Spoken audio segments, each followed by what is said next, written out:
একটা পার্কে এক বৃদ্ধ প্রতিদিন বসে থাকে। সে মনে করে সে একাই, জীবনে সে একা হয়ে পড়েছে। তখন এক তরুণ এসে তাকে জিজ্ঞাসা করে, আঙ্কেল, আপনি এখানে প্রতিদিন কেন বসে থাকেন? তিনি মুচকি হেসে জবাব দেন, এখানেই আমি সর্বপ্রথম আমার স্ত্রীকে 40 বছর আগে প্রথম ভালোবাসার কথা বলেছিলাম। এই জন্যই এই জায়গাটা আমার খুব প্রিয়। ছেলেটি মুচকি হেসে বলল, তা আপনার ওয়াইফ কোথায়? তাকে তো দেখছি না।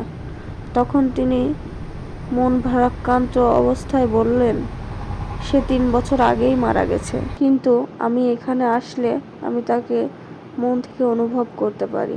আমার মনে হয় সে আমার পাশেই বসে আছে। সে আমার জীবনে যতটুকু সময় ছিল সে খুবই আমার আপন হয়েছিল। এখন তার স্মৃতি নিয়ে আমি বেঁচে আছি। সত্যিকারের ভালোবাসা কি এমনই হয়? ভিডিওটি ভালো লাগলে অবশ্যই ফলো দিয়ে রাখবেন।